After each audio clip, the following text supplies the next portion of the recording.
आदिवासी पाडे, आदिवासींच्या शाळा, त्यांच्या आश्रमशाळा याच्यावर सरकार फार मोठे बजेट देते अनेक वर्ष,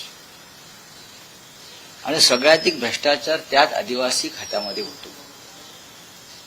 जे आदिवासींचं अन्न ओरबडतात, आदिवासींच्या सुविधा ओरबडतात, ते सैतान असायला पाहिजे. ते सैतान आहे. तुम्ही मागासवर्गीय आदिवासी पोरं, ज्यांनी अजून स्वातंत्र्याचा सूर्यसुद्धा पाहिला नाही, असे अनेक आदिवासींचे पाडे आपल्या देशामध्ये आणि महाराष्ट्रामध्ये, त्यांच्यावर तुम्ही आता आक्रमण करता या खाण उद्योजकांचं, आणि त्याला जबाबदार आपले देशाचे पंतप्रधान आणि राज्याचे मुख्यमंत्री आहेत. 86,000 एकर जमीन, जंगल अडाणीसाठी मोकळं केल्याची कालची बातमी अत्यंत गंभीर. अमरावती, कुल्ला काही भाग, आदिवासींनी जायचं कुठे?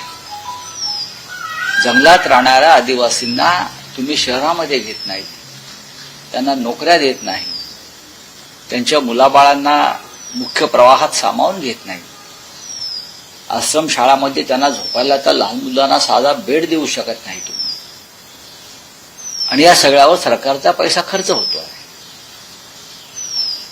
काल सर्पदंशाने 3 मुली गेल्या, 2 मुली गंभीर आहेत. काय सरकारनं त्यांना मदत केली त्याच्या कुटुंबियांना मला माहित नाही. एरवी तुम्ही देता ना,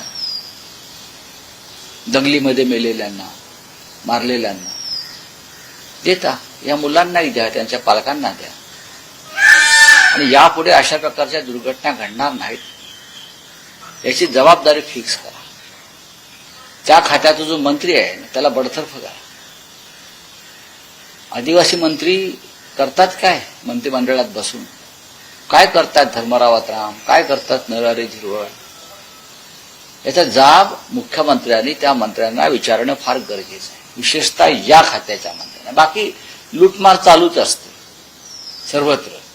सार्वजनिक बांधकाम खाता असेल, उद्योग खाता असेल, नगर विकास खाता असेल, याच्यामध्ये तर मोठी मोठ्या लुटमारी म्हणजे दरोड्यात पडत असतात. पण निदान आदिवासींना तरी सोडा, एवढंच माझं म्हणणं आहे. बघा, महाराष्ट्रात, देशात आणि एकंदरीत सर्व राज्यामध्ये त्या खात्यावरची व्यक्ती ही त्या खात्याला वाहून घेणारी असावी. शिक्षण, आदिवासी, सामाजिक न्याय ही 3 समाजातल्या शोषित समाजासाठी निर्माण झालेली खाती आहेत. पुनर्वसन. पण तिथे सर्वाधिक भ्रष्टाचार जर सुरू असेल तर गोरगरिबाने पाहायचं कोणाकडे? पैसे खाण्यासाठी 4 खाते आहेत ना तुमच्याकडे, आहेत, पण ही तरी सोडा. असू द्या ना. बघा हे काय कारण नाही ना. ती काँग्रेसची आहे, राष्ट्रवादीची आहे, भारतीय जनता पक्षाची आहे की कम्युनिस्टांची आहे? हे का उत्तर झालं का सरकारचं किंवा त्यांच्या पक्षाचं? वरती काही निरीक्षक आहेत की नाही हे सगळं पाहणारे? काँग्रेसचे असले म्हणून काय झालं, किंवा तुमच्या पक्षाचे असले म्हणून काय झालं? हाच नालायकपणा आहे राज्यकर्त्यांचा. ते काँग्रेसचं आहे, हे आमचं आहे, हे तुमचं आहे.